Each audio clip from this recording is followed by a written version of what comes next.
Guys, welcome back to my channel. അപ്പോൾ ഇന്ന് നമുക്കൊരു തോരൻ ഉണ്ടാക്കുന്ന കണ്ടാലോ? വളരെ ഈസി ആയിട്ടുള്ള റെസിപ്പി കേട്ടോ. നിങ്ങൾ വിചാരിക്കുന്ന പോലെ വലിയ ഹാർഡ് ഇതൊന്നുമല്ല.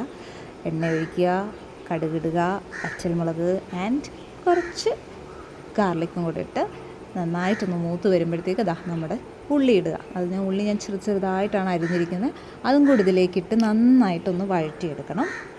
അപ്പോൾ നന്നായിട്ട് വഴണ്ട് വരുമ്പോൾ നമുക്ക് കുറച്ച് ഉപ്പും കൂടെ ആഡ് ചെയ്യുമ്പോൾ നമുക്ക് പെട്ടെന്ന് അത് വഴണ്ട് കിട്ടും അല്ലേ. അപ്പോൾ ഇതൊക്കെയാണ് ഒരു ഫസ്റ്റ് പ്രോസസ്സ് നമ്മുടെ തോരൻ ഉണ്ടാക്കുന്നത്. എല്ലാ ഇതിനും ഇത് തന്നെയാണ് കേട്ടോ.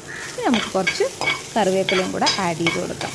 അപ്പോൾ അതെല്ലാം ഒന്ന് വഴണ്ട് വരുമ്പോഴത്തേക്ക് നമ്മൾ അരിഞ്ഞ് വെച്ചിരിക്കുന്ന നമ്മുടെ ബീറ്റ്റൂട്ട് അതിലേക്ക് ആഡ് ചെയ്യാവുന്നതാണ്.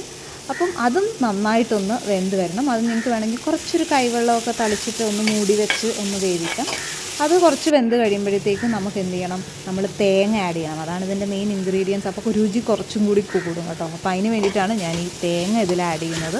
അതും നന്നായിട്ട് ഒന്ന് വഴണ്ട് വരുമ്പോഴത്തേക്ക് നമുക്ക് ലേശം മഞ്ഞൾപ്പൊടി, അത് നിങ്ങളുടെ ചോയ്സ് ആക്കാം. മഞ്ഞൾപ്പൊടിയോ മുളക് പൊടിയോ അങ്ങനെയൊക്കെ നിങ്ങൾക്ക് വേണമെങ്കിൽ ഇടാം. ഞാനിവിടെ മഞ്ഞൾപ്പൊടി മാത്രമേ യൂസ് ചെയ്തിട്ടുള്ളൂ.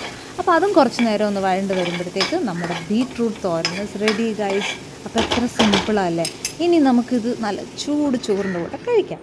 അപ്പം ഞാനിന്ന് നോക്കി എന്തൊക്കെയാണ് എടുത്തിരിക്കുന്നതെന്ന്. നമ്മുടെ വൻപയർ കറിയുണ്ട്, കുറച്ച് മുട്ടയുണ്ട്, ബീറ്റ്റൂട്ടുണ്ട്, നമ്മുടെ മാങ്ങ അച്ചാർ, പിന്നെ നമ്മുടെ പുളിയിഞ്ചി. അപ്പോൾ ഇതെല്ലാം കൂടെ ചേർത്ത് നമുക്കൊന്ന് കഴിച്ചാലോ. എന്താ സ്വാദല്ലേ. അതായത് നമ്മൾ പുറത്ത്, അതായത് ഹോട്ടലിലൊക്കെ പോയി കഴിച്ച് എത്ര ഇതായാലും നമ്മുടെ വീട്ടിൽ നിന്ന് കഴിക്കുന്ന ആ രുചി കിട്ടില്ല. അപ്പോൾ അതൊരു വല്ലാത്തൊരു സുഖമാണ്. അപ്പോൾ നല്ല ഹോംലി ഫുഡ് ഇഷ്ടപ്പെടുന്നവർക്ക് ഇത് ഇഷ്ടപ്പെട്ടു എന്ന് വിചാരിക്കുന്നു. അപ്പോൾ ബൈ.